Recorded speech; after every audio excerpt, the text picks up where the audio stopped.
추억의 아재 개그 웃어서 행복합니다 시간입니다. 아몬드가 죽으면 다이아몬드, 김을 불에 구우면 안 되는 이유, 김이 죽은 게 그렇죠. 침대를 밀고 돌리면 배드민턴,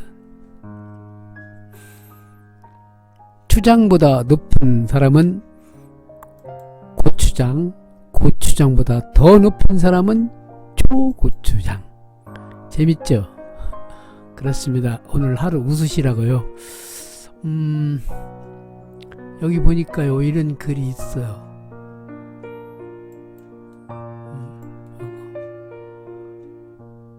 가장 의미 없이 보낸 하루는 웃지 않고 보낸 날을 말한다. 책에서 봤어요. 실제는 그렇습니다. 우리가 살면 얼마나 산다고 인상 팍팍 쓰고 삽니까? 그냥 웃는 거죠. 웃어서 행복합니다. 행복해서 웃는 게 아니라 웃어서 행복합니다. 이런 의미만 가지고요. 오늘도 내일도 비비님들 웬만하면 웃어야 오래 사십니다.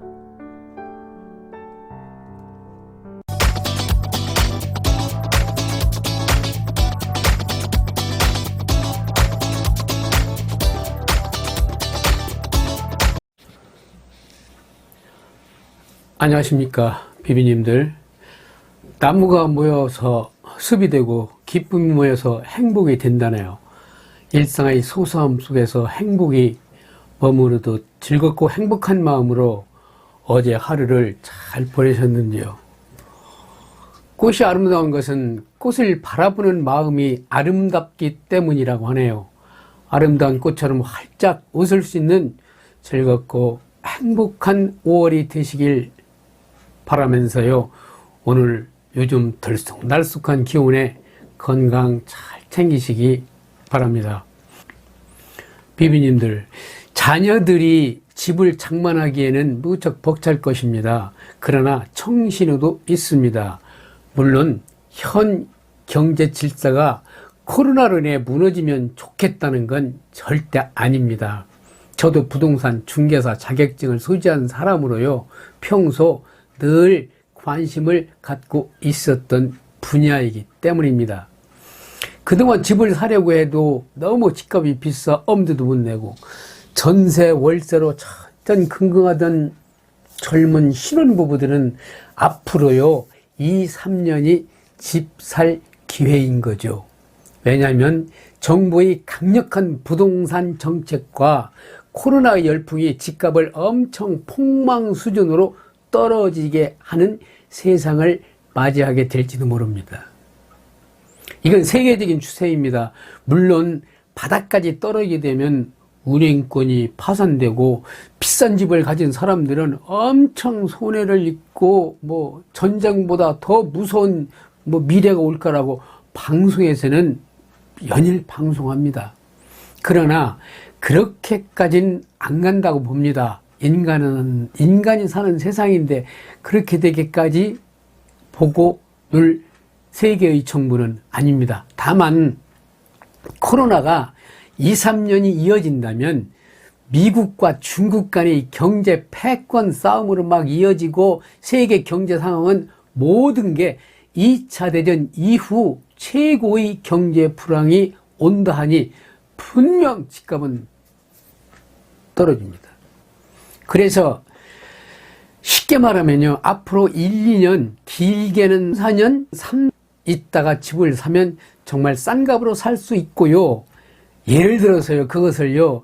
2023년에 2억에 샀다면 10년 후, 즉 2033년경이면 5억은 간다는 말씀이죠.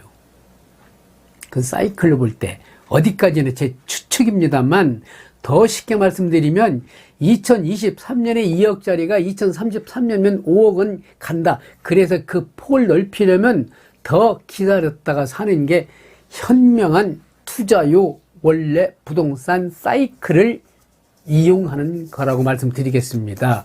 그래서 현재 많이들 이용하고 있는 그 디딤돌 대출과 주택담보대출에 관해서 짧게 말씀드리면요, LTV 담보 인정 비율 있잖아요. 은행에서 주택을 담보로 대출해 줄 때요, 담보가 되는 주택의 시세 대비 대출 금액을 나타내는 용어입니다. LTV가요. 예를 들어서요, 소득이 확실한 부부, 여기서 말하는 소득이 확실한 부부는요, 봉급 생활자를 말하는 거예요.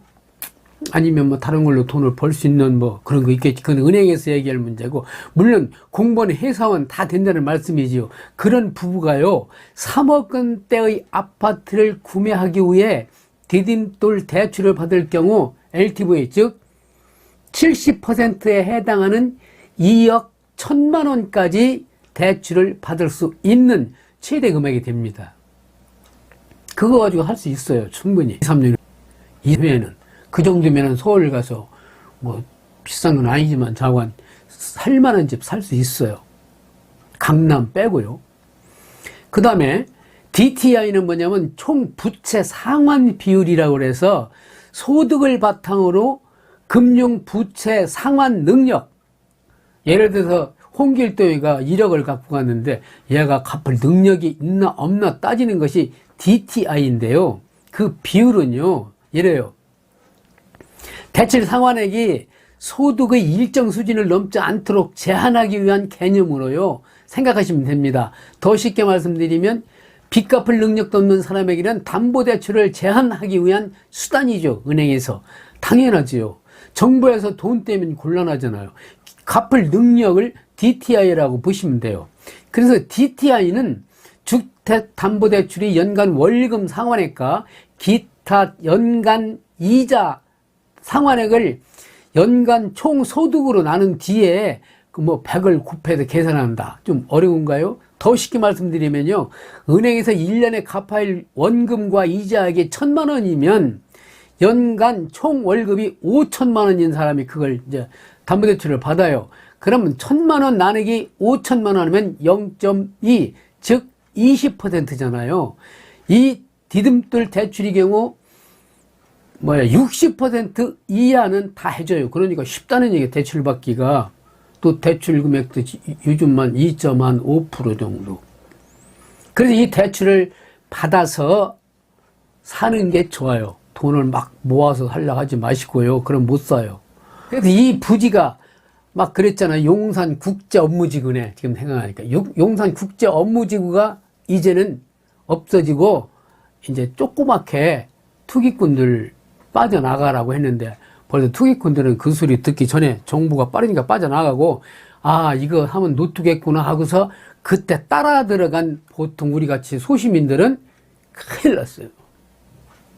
아마 지금 곡소리 날 거예요. 거기에는 그렇게 투자하지 말라는 말씀이에요. 반드시 대출을 받아가지고 그 대출 금액은 LTV하고 DTI를 생각해서 집을 구입하시면 그것이 바로 집 살 기회입니다.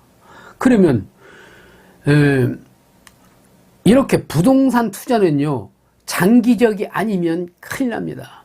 용산국제업무 프로젝트가 그 무산된 것이요, 우리들에게 시사하는 바가 굉장히 큽니다. 뭐 카더라 얘기만 듣고 돈 넣으면 큰일이죠. 앞으로 15년에서 20년 버티시면 손해는 안 보겠죠. 뭐 그거 가지고. 그러니 얼마나 힘들겠습니까? 20년 동안 버틸려면. 정부의 공급 대책과 더불어서 강남 3구 아파트값 뭐 이런 게 막 지금 떨어지잖아요. 그 매매 가격이 지난해 5월 이후 11개월 만에 마이너스로 돌았던 소식. 4월 서울 아파트 매매 거래량이 전월분이 3분의 1 수준이고 전년 동기 대비 반절 났다는 것이죠. 벌써 이것은 이제 서울의 아파트 값이 떨어지기 시작하는 찰나에 코로나까지 왔기 때문에 비비님들, 자녀분들이 집 사고 이러면은 앞으로 3년만 유예하세요. 그리고 또 양도세 중과 유예한 것이 이제 6월이면 끝나잖아요. 그 끝나면 여름 분양가 상한제도도 실시되거든요. 그게 또 큰 악재예요.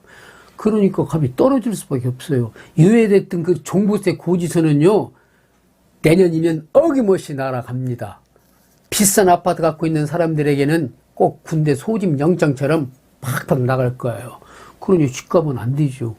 수요 사이트하고 공급 사이트가 맞아야 이게 되는 거거든요. 그러니 지금은 절대 집을 살 때가 아닙니다. 좀 기다리세요. 그 좀은 언제일까요? 1년? 2년?